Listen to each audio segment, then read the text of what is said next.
I and my wife, Jessica, have always been a cool couple. Our marriage and sex life was amazing. She was always attentive and never hid anything. She always made me feel loved, so there was no reason not to trust her. After 20 years of marriage, I thought I knew her and never thought that she could cheat on our marriage, except for that one night at her company's dinner when her boss, Mark, paid more attention to her than I wanted. And there was a smirk that I caught when he looked at me after dancing with my wife, which gave me a hint. For some reason, I had a bad feeling that was bothering me, and it got much worse when I told Jessica about it the next day. The way she stood up for him and tried to make me feel like I was overreacting confirmed my suspicions. Too many late meetings and missed lunches suddenly register as a red flag that I need to address immediately. The more I thought, the more furious I became. Jessica is Mark's personal assistant. Mark is the managing partner of a prestigious law firm. He is one of those guys who loves to flaunt his success with expensive cars, jewelry, a luxurious lifestyle, and his young trophy wife, Stella.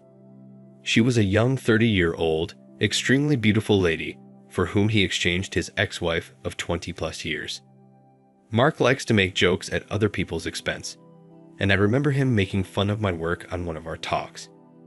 You see, I sell screws and fasteners to large retail stores. It's not a glamorous job, but I make over $200,000 a year, which provided a good living for my family. I gave Jessica everything she wanted and was able to pay for our daughter, Sarah's college education. She was now in her second year. We also live in a pleasant community with good friends and a comfortable lifestyle. Of course, I wasn't a power broker and I didn't make $1 million a year like Mark, but we were happy. At least, that's what I thought. Anyway, the night he decided to mock my work in front of my wife and others, I was pissed off.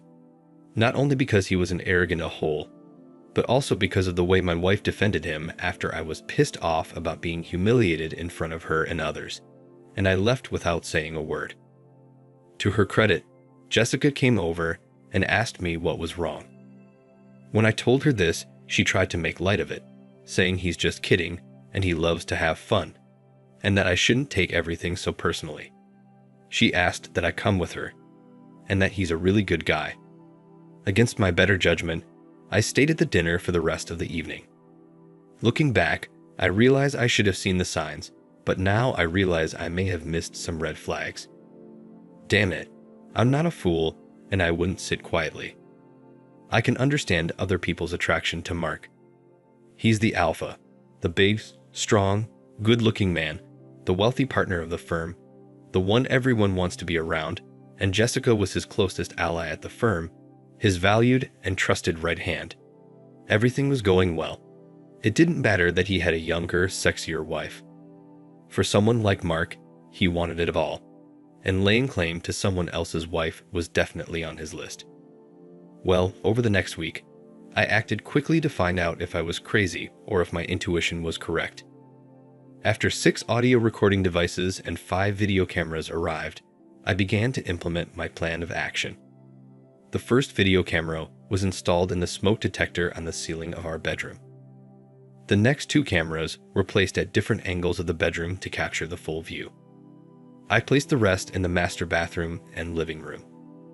All of the cameras had live streaming capability of up to 8K recording and wireless connectivity to a dedicated computer I set up in the attic, all remotely controlled via a phone app. Besides the video, the audio devices were unique. One of the audio devices was encased in a pen, which I placed next to the kitchen phone, and the other I discreetly placed in her car. I put other standard recording devices in her 3 favorite purses, and one behind our bed. With this overlay, I should be able to capture at least 90% of her conversations and any activity in the house. I had a bad feeling about the next week as I got ready to travel on business. As always, Jessica was loving and rocked my world in bed. Just like every time I went on a trip, she always started with lots of kisses and sweet talks, telling me how much she loved me and wanted me. Her closeness and love were something I always treasured, and she never let me down. I told her I love her so much and I loved making love to her. With tears in her eyes, she looked at me smiling and said, I love you too, baby. You are amazing, and I will love you forever. It was an amazing night, and I felt so close and in love with this woman that I knew there was no way she could be unfaithful. And I almost gave up on my spying plan, but luckily, I left everything as it was and set out on my 2-night trip. I wanted to give her enough time in case something happened. We kissed goodbye, and by 6 p.m., I was on my way for the 3-hour drive to the hotel. The trip allowed me to replay the last 6 months of trying to find something else to do, but other than the 2 scenes with her boss, that smirk and his attempt to humiliate me, nothing changed, and a smile appeared on my face when I realized that I was being stupid and paranoid. When I finally arrived at the hotel, I checked into my room and turned on my laptop. This took a few minutes, and I checked my email for any work messages and then clicked on the link to the server in my attic to view the last 3 hours. I knew there wouldn't be much to see, but I needed to test the remote access system. I played the video at 3x speed until I saw my wife in the bedroom and then returned it to normal speed to enjoy watching my beautiful, sexy wife making a phone call. What I didn't expect was the phone conversation with Mark an hour after I left. The video camera captured the audio as I watched her lying on the bed talking to her boss. I could only hear her part of the conversation as I watched and listened to the video. "Hello, honey. He left and I'm all alone. Yes, this time for 2 nights. When can you come? Won't your wife ask where you're going? Oh my God, this is great. Can you spend the night with me? I really want to wake up next to you. Oh yes, of course. I'm all yours, baby. Then what time will you be here? Okay, see you soon. I love you, baby." I sat there in shock. We just made the most passionate love. She came at least 2 times and told me that she loved me. Now, an hour later, she invites him to spend the night with her. Who is this woman? How can she love me so much and betray me moments later? Is he coming tonight? For the next hour, I watched my loving wife prepare to meet her lover. Watching her shower, put on sexy lingerie, high heels, and makeup. After spending 30 minutes fixing her hair, it was an incredibly painful and erotic sight. I always knew she was a sexual being, and when she dressed like that, she was a vixen. The problem was that she never dressed like that for me. Anger and jealousy raged in my blood when I realized that she was doing all this for Mark and not for her faithful husband. It was all too hard for me to believe. A few minutes later, the doorbell rang, and I saw Mark walk into my house and kiss Jessica deeply in front of the video camera in real time. I took a close-up of their kiss, which made me throw up for the first time that night. "Wow, baby, you look amazing in that dress. I can't wait to rip it off your sexy body and make love to you all night long," he said, looking over at Jessica with a wide smile. The exchange between them made me angry, but that anger turned into incredible pain when I saw her take his hand and lead him into our bedroom. The pain got worse as I watched her undress him, and he stood there with that stupid smile on his face. He was a big man with a strong body. I watched this with jealousy, rage, and anger, but at the same time, I was somehow impressed by this asshole. After the second bout of vomiting, I watched and listened to them have sex for the next hour.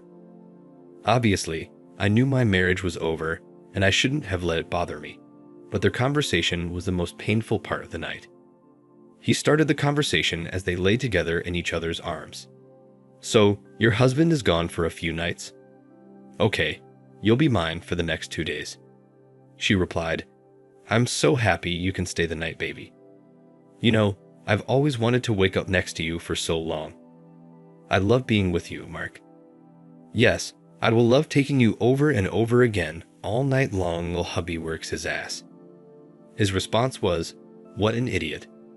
She replied with, "Be good, Mark. I love him, and he is a good person." "Then why do you let me have sex with you?" he asked. She replied with, "Mark, you are the sexiest man I know, and I love our sex, but we are both married, and we should just enjoy the time we have together." He then responded with, "It makes sense. You give me more love and affection than my wife or any other woman I have been with. For me, it's more than sex. I just love the way you make me feel, Jessica. This part really hurt because the love he was talking about was supposed to be just for me, but now I realized that she shared her love with another man. I continued to listen and watch as they hugged, kissed, and talked.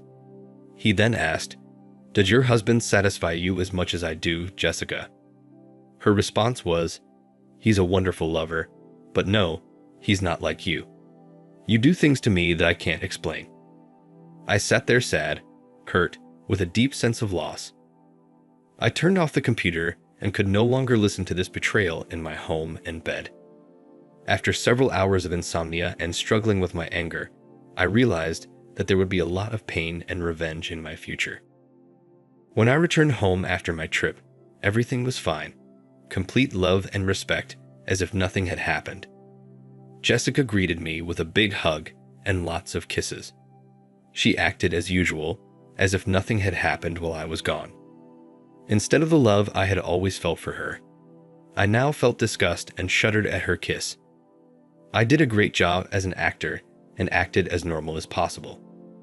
I collected all the recordings and videos together, made copies to the cloud as a backup, and created an encrypted file on my computer. Over the next 2 weeks, I made sure every second Jessica spent with me counted. I kept her busy and didn't give them any opportunity for quickies or late-night sex. She even asked me when my next trip was planned. They clearly wanted me to leave, and one morning, I overheard their conversation while she was driving to work. "When will your husband leave town again?" Mark asked. "I'm not sure, but I'll find out. It's got to happen soon, baby." Knowing this, I planned the trip for one night to make sure he would come while I was gone. The plan was taking shape. That same evening, while I was watching a movie on TV, my cheating wife asked, "Darling, when is your next trip?" I tried to control my anger and replied, "Honey, are you trying to get rid of me?" "Do you have a secret lover who comes when I'm not there?" I said in a joking voice. She didn't lose her rhythm and didn't show any signs of guilt. "Do not be silly. I like it when you're home. I hope you don't have to leave, and I'm wondering if your travel has been cut back." I replied, "No, sorry honey. My job still requires me to travel. Yes, I have an evening appointment next Tuesday, and I'll be back sometime on Wednesday." She said in a convincing tone, "I hate it when you leave. I wish you didn't have to travel like that. I miss you so much when you're gone." Then she came over, hugged me, kissed me deeply, and made me feel more love than I can explain. When I realized that she was giving the same love to another man, I wanted to scream and throw her to the floor, but I kept my appearance and continued to work as usual, knowing that next week my plan would be put into action. On Tuesday, I packed up for the trip, and Jessica and I had our last session of lovemaking. After tonight, there will be no more us. She kissed me wonderfully before I left that night, and I wondered if she had seen the sadness in my eyes when I looked at her one last time. I saw her expression change, and I wasn't sure what she was thinking. Instead of leaving town, I returned to my office and parked my car. I then returned to my desk to work late, which was not unusual, and the few people who were there never questioned my arrival. At approximately 7:30, the video camera turned on as Mark entered my house and tenderly kissed my soon-to-be ex-wife again. It was showtime. Disabling the video camera using the phone app, I put my cell phone in a drawer because I didn't want the GPS to follow me during my trip. I quietly left the office, went to the trunk of my car, and took out a folding electric bike. The electric motor allowed it to reach speeds of up to 30 miles per hour and a range of up to 50 miles on a single charge. I put on a black hoodie, looked around to make sure no one had noticed, and went on a 12-mile trip back to our home. My idea for the bike was stealth. This allowed me to return home quietly and unnoticed within 20 minutes. I parked my bike behind the house and walked through the back sliding door, which I had set to stay open. Once inside, I stood quietly to make sure I wasn't discovered and listened for sounds coming from the bedroom. After I was sure that they were getting at it and my arrival was not revealed, I went to the closet where I had put a short-barreled shotgun and aluminum bat and carried them into the bedroom. I carefully placed a shotgun along the wall outside the bedroom, picked up the bat, and quietly opened the door to the candlelit room. Because they made so much noise, they didn't hear a sound or see a shadow when I walked the short distance to the bed. I didn't hesitate and delivered a strong blow to the side of his head. The dull sound of metal hitting flesh was drowned out only by the sound of the 250-pound dude hitting the floor. While he was going down to the floor, I grabbed a shotgun and turned on the light. Then Jessica realized what was happening. She looked stunned, and in shock, she screamed, "Oh God. No, please no. This can't be true. Why are you here? You should be away." I responded with, "Why are you with another man in my bed? That's a better question. Now shut the heck up and pay attention." The big man was semi-conscious and now sat against the wall with blood dripping from the wound caused by the bat.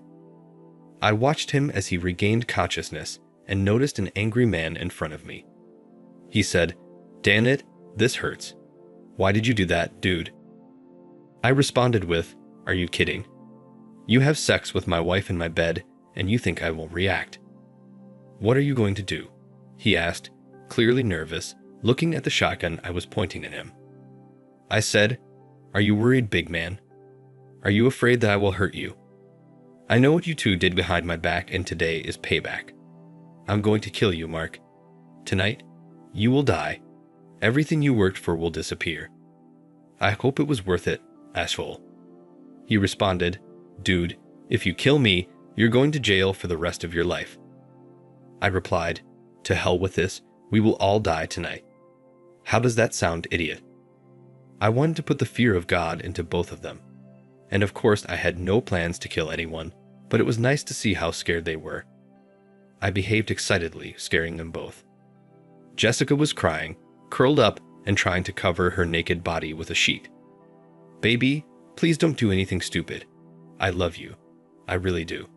Put the shotgun down and let's talk about this." With an evil grin, I pointed the shotgun at her and said, "Shut the heck up. This was because you wanted adventures outside of our marriage. Whatever happens tonight is all your fault." They knew they were in trouble and knew they had to calm me down or I would kill everyone. The custom-made loads in the shotgun consisted of 25% salt and 75% capsicum oleoresin, which is used in pepper spray. I didn't intend to kill anyone, but rather to cause him enough pain and maybe a little damage to his genitals to last him a lifetime. I didn't intend to go to jail, and I won't kill anyone today.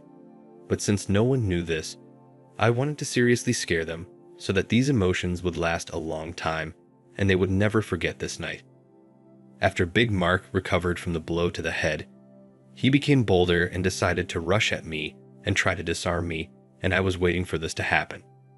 As soon as he made his move, he exposed himself and I unloaded the first round. The explosion was loud, but his screams were even louder. He couldn't see or breathe without suffocating, and the pain was unlike anything he'd ever experienced. A few minutes later, as he sat there, writhing in pain and bleeding, I explained how it would work. I gave the big man a kick to get his attention, all the while looking at my soon-to-be ex-wife. "Listen to me, and you too, my cheating wife. I'll leave in a few minutes, and you take this loser to the emergency room before he bleeds out. You won't call 911, but you will take him in your car to the hospital. You won't tell anyone how this happened, or that I was involved in it. In fact, you'll tell anyone who asks that I had no idea about your affair. If any of you tell them that I was involved or knew about your adultery, then the video, audio, and photos that I collected will go to the Ahole's wife and partners at the firm. Plus, everyone you know will be sent a link to a website I created with over 2 hours of your sex scenes. I don't care what lies you come up with for the police, but you won't mention my name and you'll insist that I know nothing about anything related to this. You won't fire my ex-wife. She will need this job as soon as the divorce is final. If you come after me or she refuses the divorce proposal, everything will come out. At this point, it won't matter who gets burned. Get him to the hospital before he bleeds and remember what I said." I left the same way I came in, fixing the lock and closing the door. I put the bat and shotgun in the bat bag and slung it over my shoulder. I quietly and quickly headed out of the area. While riding my bike back to my office, I threw the bat and shotgun into different parts of the river. I then took off the surgical gloves I was wearing and threw them away before returning. Back at my office, I put the bike back in the car and was back at my desk by 9. I then went on my trip, saying goodbye to some IT employees who were working late. As far as anyone knew, my car never left the lot, and I sat at my desk all evening. It would be their word against mine with no evidence if they ever accused me. Mark underwent surgery. He had to shave his head to get several stitches because he suffered a concussion from the blow. The story he told was that the last thing he remembered was walking home to his personal assistant with some paperwork and then ending up in the hospital. He told the police he didn't remember seeing anyone or being hit. He kept his mouth shut, knowing that I could ruin his life and career. Jessica was beside herself and did not say a word about this incident. All she said was that she heard a gunshot, and when she went outside, she saw Mark lying there, and she took him to the hospital because she didn't think there was time to wait for an ambulance. Neither could explain why he was not fully dressed, and both stuck to their stories, but Mark's wife didn't believe him, which soon became a big problem for Mark. I spent the afternoon removing the surveillance equipment, uploaded everything to an encrypted cloud server, and kept the equipment away. Any remaining evidence that I knew about their affair was now out of reach in the cloud. Jessica came in around 6 p.m. and found me in the living room with the bottle of my good whiskey in my hands. I sat quietly while she sat across from me on the couch. She looked broken and sad. I had never seen her like this, and for a brief second, I felt sorry for her. With tears in her eyes, she could not stand it and tried to explain everything. "Johnny, I know what you saw was bad, but what you need to know is that I wasn't in love with him. I know what it looked like and what I said, and it must have hurt, but you know me. And after sex, I need connection. I said it all to you in my heart. It was all for you, baby. Whenever you left, I hated being alone and Mark would keep me company. And yes, it got sexual, but it was just sex. You have to believe me." My mouth was wide open in amazement at the incomprehensible excuse she made. I said, "Jessica, I listened to your explanations, and although you said that these words of love were addressed to me, I cannot help but believe that they were addressed to Mark. It's over, Jessica. 20 wonderful years thrown away because of your boss and your adultery. We will both have to live with your actions for the rest of our lives. Thank you for the pain and suffering you caused me. I will always cherish it," I said sarcastically. "What do we do now?" she asked in tears. "Well, I'm done with you. I will never understand how you did what you did to me or why. I'll have to live with this forever. There's no way I can forgive what you did, but I will keep my promise and not reveal your infidelity. Sarah and your parents will never know that they have such a woman instead of a mother and daughter. I'll let you explain why we're getting a divorce, but I warn you, don't make me the bad guy. If you do this, it will end badly because I will make sure everyone knows that you are nothing more than a cheating, adulterous wife. I'm putting the house up for sale, and in the meantime, you need to find a place to stay. Since you ruined everything, you need to move out. I'm not asking. This is what you will do. Let me know where to send the divorce papers. Sign the papers and don't resist the divorce, otherwise it will be painful for you and your boyfriend." Crying into her hands, she tried to speak. "He's not my boyfriend, and I don't love him. Can't we figure this out? Is there anything we can do? I know it's too late after what I did, but I can't live without you, and I'll do anything to keep us together. I never wanted to lose you.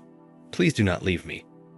I said to her, "You know, Jessica, if it had only been about sex, there might have been a way to get back through counseling or separation. But what really ended my love for you was that you shared a love with him that was just for me. The words you said to him killed us and everything I ever felt for you. No, I will never forget or forgive your betrayal, and I will never want to see or talk to you again. Once the divorce is final, you will disappear from my life forever." After several hours of begging for me to forgive her, she left the next morning and stayed with her mom and dad until the house was sold. Over the next week, the police questioned me and tried to get me to admit my involvement. I hired a lawyer, and we told them that unless they provided some evidence of my involvement, I would no longer answer questions without a warrant. Since there was no evidence and I had an alibi, they left me alone. The incident was ultimately reported as a random burglary and assault. Jessica and her family called and begged me to reconsider. I was told that she loves me and cannot live without me. She's sorry, please forgive her. Please sort it out, counseling, blah blah blah. I stopped answering their calls and didn't open the door when they came in. I changed my phone number and never spoke to any of them again. Yes, the loss killed me. Every second of separation was painful, but the memory of her betrayal and how she gave her love to another man was something that I could not come to terms with. By this time, Jessica was 42-year-old who lived on her salary in a one-bedroom apartment. The pleasant life she enjoyed was gone. Our daughter and family had it all figured out and were unhappy with Jessica and her choices. They blamed her for the failed marriage. She was now alone as Mark was more interested in saving his own marriage. Mark treated her poorly at work and blamed her for his physical and marital problems. He could no longer work with her and transferred her to the administrative area with the same pay. Her new job was tedious and boring, and she no longer had the prestigious position to work with one of the partners. Word got around that she was one of Mark's ex-girlfriends, and she was treated as such. Now, with a job she hated, no prospects for promotion, no friends, no husband, and a family who blamed her for the divorce, she sank into depression. Her heart ached almost all the time, and she constantly thought about her actions and her loss. Sarah, our daughter, tried to help her mother, but there seemed to be no turning back as she watched her lose weight. Jessica ate poorly and drank a lot every evening. She refused to take care of herself, saying that without me, she had no reason to worry anymore.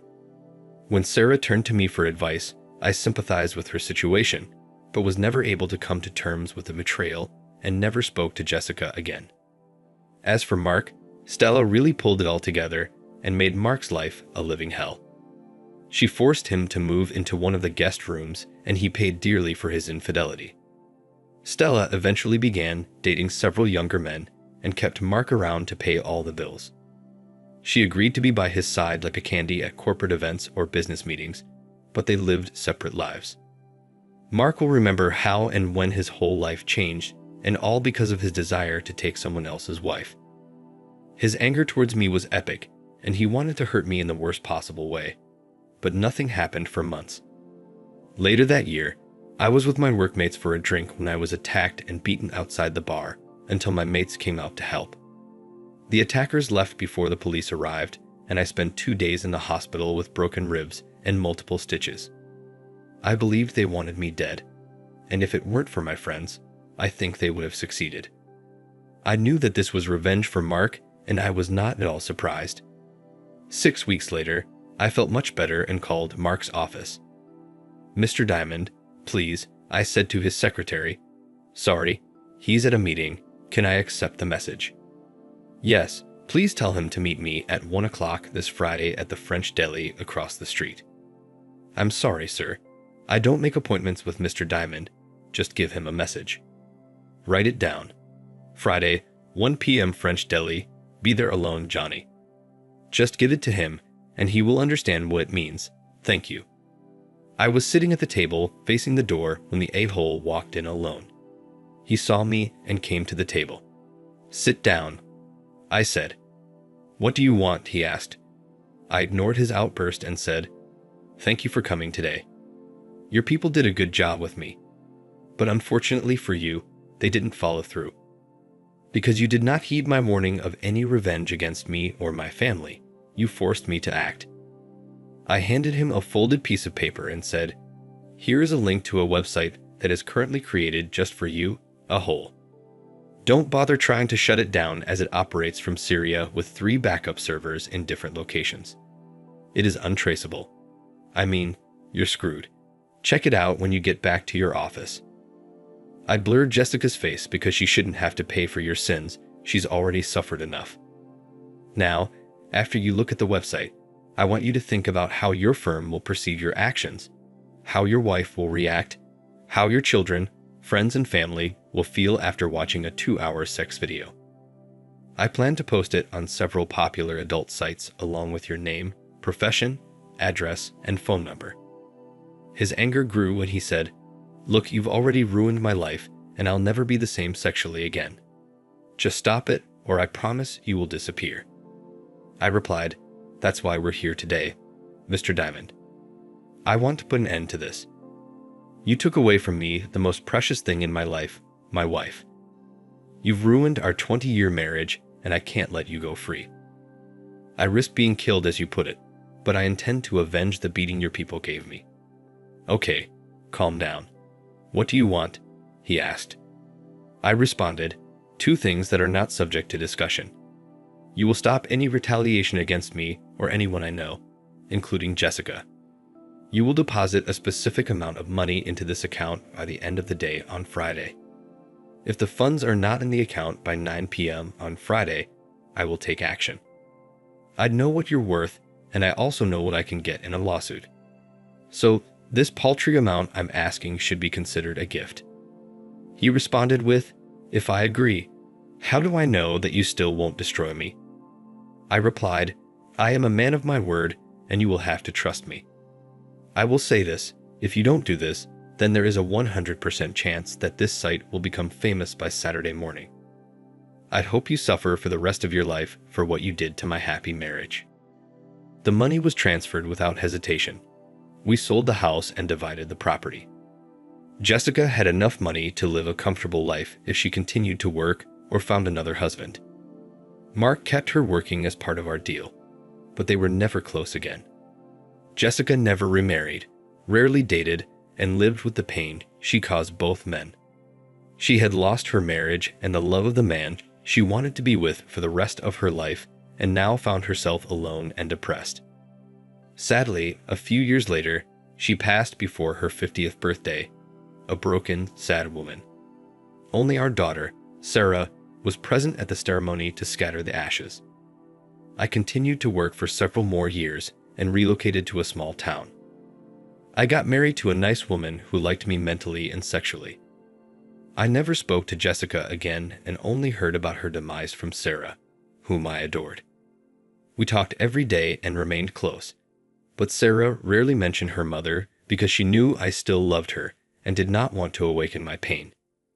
Jessica's death saddened me, but it also brought final relief to the deep sadness I had kept locked away.